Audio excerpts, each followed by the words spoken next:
Tungkol 'to kay, Kiko Barsaga. Ngayon dinemanda siya nitong, oligarch, etong, ultra-billionaire si Enrique Razon. Kasi nabili daw na nitong mayaman, tawagin na lang nating mayaman para to simple, 'tong bilyonaryo na lang, sige. Itong bilyonaryo na 'to, baka trilyonaryo pero para lang maintindihan niyo, i-a-address ko na lang siya. Itong bilyonaryo na ito na si Enrique Razon na nabili niya na yung NUP. Okay? So, diniscuss po natin ito kahapon. Ang sabi ko lang, hindi natin alam kung sino nagsasabi ng totoo. Sana, kung totoo sinasabi ni Kiko Barsaga, magbigay siya ng ebidensya. Alam niyo kung bakit? This is very, very important to us. Tama yung sinabi ni Libiste na nabanggit ko sa inyo kanina. Ang sabi ko, at sabi niya sa amin, ang nagpapahirap sa Pilipinas, itong mga oligarch. Alam niyo kung bakit napapahirapan tayo niyan? Kasi ang mga Pilipino nagbabayad ng tax. Hindi ko sinasabing kasama dito si itong milyonaryo na to, itong bilyonaryo na ito. I'm talking in general na ang mga oligarch pinapaboran ng gobyerno. Kasi yung gobyerno meron ding natatanggap dito sa mga oligarch. Napansin ninyo, galit na galit na galit si PRRD sa mga to. Kaya ako, taas ng tingin ko kay PRRD. Alam mo kung bakit? Kung gusto kong magpayaman, hindi ko aawayin to mga ito. Because these people, they have the capacity na payamanin ako. Lalo't presidente ako, ba't ko kakalabanin? Isang hingi ko lang sa mga yan, bigay agad yan. Dahil maraming mga problema yung mga negosyo nila. Hindi po itong bilyonaryo pinag-uusapan natin. In general po, yung mga oligarch. Kaya taas ng tingin ko kay PRRD. Tapos, hindi, kaya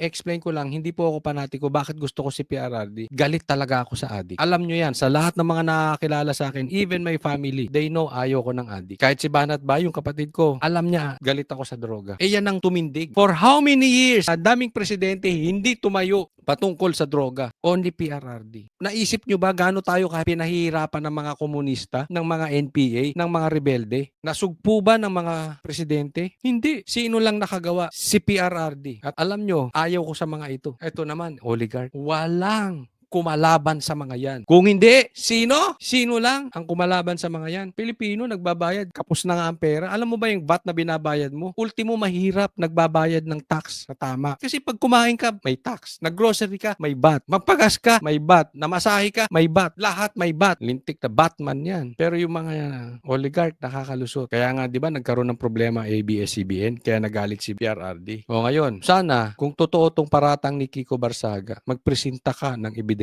because we need it. Tingnan po natin.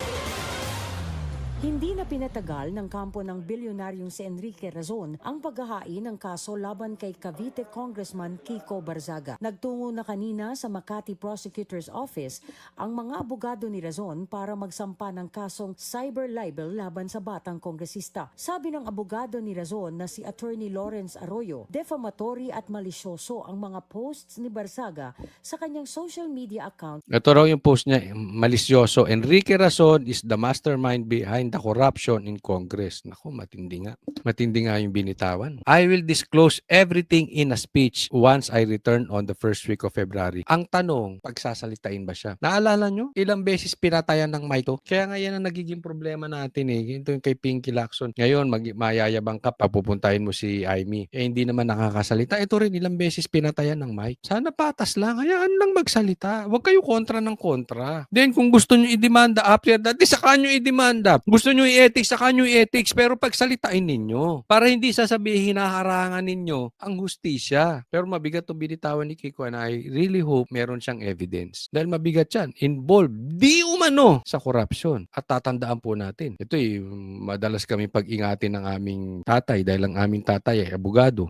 Mahigpit ang batas at ang korte sa mga private individuals. Hindi di baling sabihin nyo ang baho ng mga politiko pero ang mga private hindi sila parehas ng sukatan pagdating sa korte. Kaya kailangan maingat ka pag ang babanatan mo private citizen. But then again, malay natin yung tapang nito dahil may hawak siyang ebidensya. Kasi obviously, talaga may corruption sa Congress. Yan, public knowledge yan. Alam, karamihan ng Pilipino yan. Pero yung kay Razon, na siya ang mastermind sa corruption sa Congress, ayan, bago yan. Kailangan may matibay siyang ebidensya dyan. Noong January 9, 2026, kung saan pinaratangan niyang sinuhulan ni Razon ang National Party Unity o NUP para suportahan si dating House Speaker Martin Romualdez noong 2025 elections. Hindi alam ng kampo ni Razon ang motibo ni Barzaga. And the basis of this complaint of ours is precisely our position that what he said was false and